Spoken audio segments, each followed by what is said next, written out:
अस्सलाम वालेकुम, मैं हूँ आस्था और अपने चैनल आस्था होम कुकिंग में आपको खुशामदीद कहती हूँ। आज आपके साथ दाल की खस्ता कचौरी की रेसिपी शेयर कर रही हूँ। बहुत ही मज़े की, बहुत ही खस्ता ये कचौरी बनकर तैयार होती हैं। मैं एक्चुअली रात की बची हुई दाल से कचौरी बना रही हूँ। इस तरह से दाल वेस्ट नहीं होती है और इसको हम यूटिलाइज़ कर लेते हैं। आप किसी भी दाल की बना सकते हैं ये कचौरी। नाश्ते में बनाकर भी सर्व कर सकते हैं, दोपहर का खाना भी खा सकते हैं इन कचौरियों के साथ। इसके अलावा शाम की चाय के साथ या डिनर में भी बना सकते हैं। बहुत ही मज़े की, बहुत ही खस्ता बनती हैं ये कचौरियाँ। तो दाल की ये खस्ता कचौरी को आपने स्किप नहीं करना है, एंड तक देखना है। चैनल पर नए हैं तो सब्सक्राइब कर लीजिएगा। वीडियो अच्छी लगे तो काइंडली लाइक ज़रूर कर दीजिएगा और कमेंट में अपनी कीमती राय का इज़हार ज़रूर कीजिएगा। तो चलें बनाना शुरू करते हैं। यहाँ पर खस्ता कचौरी बनाने के लिए सबसे पहले हम मैदे को एक बोल में शामिल करेंगे और छान कर शामिल करेंगे। मैं 1.5 कप मैदे का इस्तेमाल कर रही हूँ।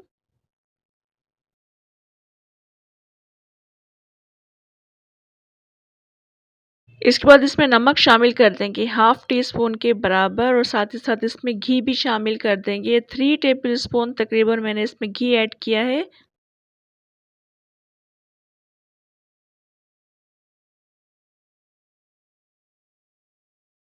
घी शामिल करने के बाद इसको काफ़ी अच्छा मिक्स कर लेंगे। हाथों की मदद से हमने इसको काफ़ी अच्छा मसलते हुए मैदे के साथ मिक्स कर लेना है।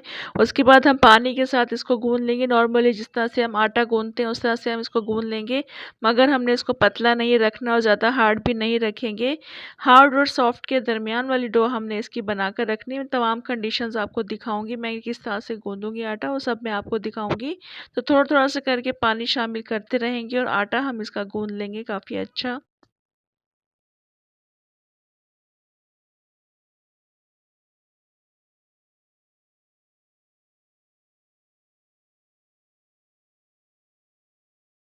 यहाँ पर मैंने उँगलियों को सिर्फ गीला किया है पानी से, और आटे को दोबारा से गूँध लेंगे क्योंकि हमने इसकी सॉफ्ट डो नहीं बनानी है। इससे क्या होगा कि कचौरियाँ जो हैं वो खस्ता नहीं बनती हैं। आटा गूँधने के बाद इसको हम ढक कर रख देंगे तकरीबन आधे घंटे के लिए। इससे क्या होगा कि आटा स्टेबल हो जाएगा और कचौरियाँ काफ़ी अच्छी बनेंगी।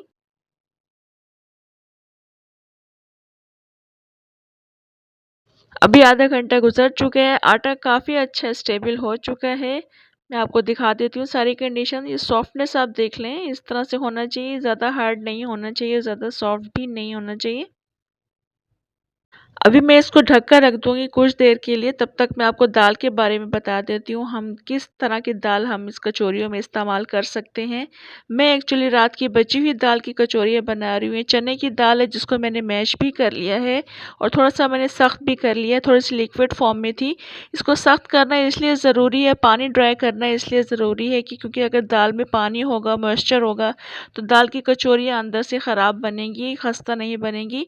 तो आप कोई सी भी दाल बना रहे हैं, अगर माश, मूंग या मसूर में से किसी भी दाल की आप कचौरी बनाएंगे तो उसको थोड़ा सा पानी ड्राई कर लीजिएगा और मैश कर लीजिएगा। मैंने भी इसको इस तरह से मैश कर लिया ताकि कचौरी में जो दाल के मोटे पीसेस है वो ना आए, कचौरी फटे नहीं। तो दाल को भी मैंने एक साइड पे रख लिया और जो डो थी हमारे उसके हम बैलेंस करके तमाम पेड़े बना लेंगे, छोटे साइज़ के बनाएंगे और बनाकर एक साइड पर रख लेंगे।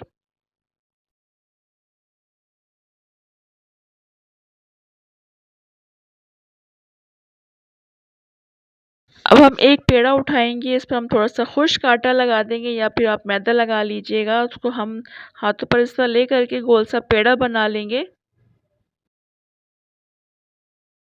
गोल सा पेड़ा बनाने के बाद इसको बेलना बिल्कुल भी नहीं है, इसको हम अंगूठों की मदद से इस तरह से प्रेस करते रहेंगे, इसको फैला लेंगे। ये आप देख रहे हैं मैं किस तरह से फैला रही हूँ। बस इस तरह से हमने इसको गोल कर लेना है और जो किनारे हैं इसके हमने वो पतले करने हैं। सेंटर चाहे आप मोटा रखें और बस, लेकिन हमने किनारों को पतला रखना है क्योंकि हमने किनारों को बाद में मोड़ना है, एक दूसरे के साथ हमने चिपकाना है। तो सेंटर में हमने दाल रखी है। दाल की क्वांटिटी आप कम रखिएगा, ज़्यादा भरकर दाल मत रखिएगा। अगर आपको पसंद है ज़्यादा दाल तो फिर आप रख सकते हैं।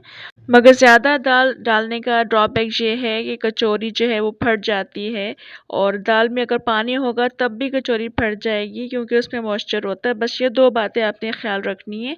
बस इस तरह से हमने पेड़ा बना लेना है हाथ पर लेकर के, दूसरा पेड़ा भी मैं आपको बनाकर दिखा रही हूँ। उसको फैला लिया मैंने अंगूठे की मदद से और किनारों को बस यहाँ पर आपने एहतियात के साथ सही से आपने यहाँ पर इसको चिपका लेना है और हथेली से आप देख रहे हैं मैं प्रेस कर रही हूँ, हथेली से ही हमने प्रेस करते हुए थोड़ा-सा फैला लेंगे और बड़ा कर लेंगे, कचौरी के साइज़ का बना लेंगे। उसके बाद हम तमाम कचौरियाँ रेडी कर लेंगे और इसको हम फ्राई करेंगे। जिस वक़्त मैं कचौरियाँ बना रही थी उस वक़्त मैंने ऑयल को भी गरम होने के लिए छोड़ दिया था। कचौरियों को बिल्कुल हमने हल्की आँच पर कुक करना है, बिल्कुल मध्यम आँच पे मैंने ऑयल को गरम होने के लिए रख दिया था। एक-एक करके हम कचौरी इसमें डाल देंगे और आप देख रहे हैं अब इसमें हल्के-हल्के से बबल्स बन रहे हैं। तमाम कंडीशंस मैं आपको दिखाऊँगी। अभी ये देख रहे हैं थोड़े से इससे मज़ीद बबल्स बनना शुरू हो चुके हैं। जैसे-जैसे ये पकना शुरू हो जाती हैं, अंदर तक ज जब कुक हो जाती हैं अच्छी तरह से तो ये फ्लोट होना शुरू हो जाती हैं। इस वक़्त ये फ्लोट हो चुकी हैं, ये काफ़ी अच्छी अंदर से पक रही हैं। तो बस इस वक़्त हम इसकी कंडीशंस को देखते हुए हम इसको पलट देंगे और उसके बाद हम इसको एक एक प्रोसेस को हम एक दफ़ा नहीं करेंगे, काफ़ी दफ़ा करेंगे जब तक ये रिक्वायर्ड कलर ना आ जाए। इसमें से एक कचौरी जो थी वो थोड़ी-सी फट चुकी थी, वो इस वजह से फटी थी क्योंकि मैंने उसको सही से जोड़ा नहीं था। अभी ये कचौरी बिल्कुल पक चुकी हैं, मुझे ये वाला कलर पसंद है तो मैं इस तरह से इनको यहाँ से निकाल रही हूँ। आपको अगर डार्क कलर पसंद है तो आप उस तरह से फ्राई करके निकाल लीजिएगा। बाकी की तमाम कचौरियाँ भी इस तरह से हम फ्राई कर लेंगे। यहाँ आप देख रहे हैं कचौरियाँ गोलगप्पों की तरह से फूल चुकी हैं, बहुत खस्ता बनी है, बहुत मज़े की बनी थी। मज़े की इसलिए बनी थी क्योंकि दाल बहुत मज़े की बनी हुई थी। तो अगर आपको जो दाल बच जाती है, रात की दाल या दोपहर की दाल जो कि आप शाम में बनाने का सोच रहे हो, तो इस तरह से कचौरियाँ बनाकर आप उसको फ्राई कर सकते हैं। और अगर दाल में अगर आपको किसी भी चीज़ को ऐड करने की ज़रूरत हो तो वो आप ऐड कर सकते हैं, मसलन प्याज़ या और भी कोई चीज़ ऐड करना चाहें तो कर सकते हैं। यहाँ पर आप कचौरी की लेयर्स देख रहे हैं, कितनी अच्छी लेयर्स बनी है और दाल इसमें फ़िल्ड है। बहुत मज़े की कचौरी है, बहुत टेस्टी है। इसको आप रायते के साथ सर्व कर सकते हैं, किसी भी चटनी के साथ सर्व कर सकते हैं या फिर आप अगर नाश्ते में बना रहे हो तो आप तरकारी के साथ इसको सर्व कर सकते हैं। दोपहर के खाने में भी तरकारी बनाई जा सकती है, रात के खाने के साथ भी तरकारी बनाकर इसके साथ सर्व कर सकते हैं। रेसिपी को ट्राई कीजिएगा, कमेंट में लाज़मी बताइएगा। इंशाल्लाह नेक्स्ट मज़ेदार सी रेसिपी के साथ दोबारा आऊँगी, तब तक के लिए इजाज़त दें। अल्लाह हाफ़िज़।